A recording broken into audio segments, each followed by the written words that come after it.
ಪ್ರೀತಮ್ ಗೌಡನು ಕೂಡ ಪತ್ರಿಕಾ ಹೇಳಿಕೆಯನ್ನು ಕೊಟ್ಟಿದ್ದಾರೆ. ಯಾರೋ ಕಳಿಸಿದ್ದಾರೆ, ಯಾರ್ಯಾರಿಗೂ ಬಂದಿದೆ, ಲಕ್ಷಾಂತರ ಜನಕ್ಕೆ ಬಂದಿದೆ ಅಂತ ಹೇಳಿದ್ದಾರೆ ಪ್ರೆಸ್ ಮೀಟಲ್ಲಿ.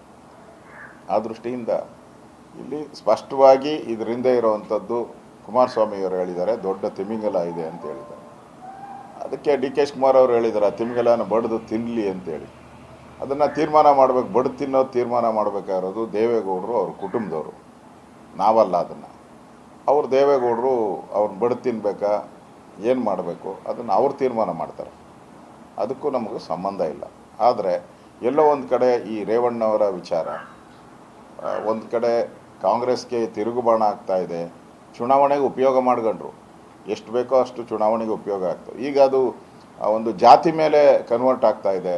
ಒಕ್ಕಲಿಗೆ ಜನಾಂಗದ ದೇವೇಗೌಡರ ಮೇಲೆ ದ್ವೇಷ ಸಾಧಿಸ್ತಾ ಇದ್ದಾರೆ ಅನ್ನೋ ಒಂದು ಈ ಇಳಿ ವಯಸ್ಸಲ್ಲೂ ಕೂಡ ದೇವೇಗೌಡರು ಈ ಥರ ಅವಮಾನ ಮಾಡಬೇಕಾಗಿತ್ತ, ಈ ಥರದ್ದೆಲ್ಲ ಭಾವನೆ ಒಕ್ಕಲಿಗ ಜನಾಂಗದವ್ರು ಮಾತಾಡ್ತಾ ಇದ್ದಾರೆ. ಹಾದಿ ಬೀದಿಗಳಲ್ಲಿ ಮನೆ ಮುಟ್ಬಿಟ್ಟಿದೆ, ಹಳ್ಳಿಗಳಲ್ಲೂ ಮಾತಾಡ್ತಾ ಇದ್ದಾರೆ.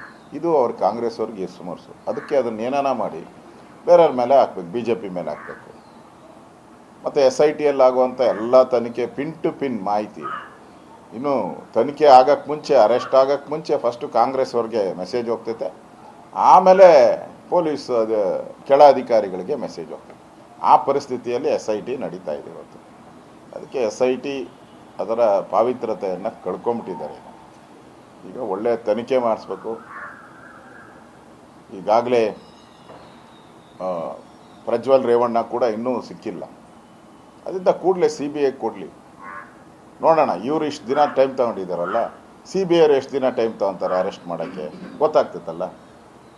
ನಿಮ್ಮ ಕೈಲಿ ಅರೆಸ್ಟ್ ಮಾಡೋಕ್ಕಾಗಿಲ್ಲ, ಅದರಿಂದ CBI ಅವ್ರು ಕೊಡಿ. ಅವ್ರು ಎಷ್ಟು ದಿನದಲ್ಲಿ ಅರೆಸ್ಟ್ ಮಾಡ್ತಾರೆ ನೋಡೋಣ. ಮಾಡಲಿಲ್ಲ ಅಂದರೆ ಮತ್ತೆ ನೀವು ವಾಪಸ್ ತೊಗೊಂಡಿರಬೇಕಾದ್ರೆ, ಕೇಸ್ನ ವಿಡ್ರಾ ಮಾಡಿರಬೇಕಾದ್ರೆ ಫಸ್ಟ್ ಕೊಡಿ ಅನ್ನೋ ಆಗ್ರಹವನ್ನು BJP ನಾನು ಮಾಡ್ತಾಯಿದ್ದೀನಿ.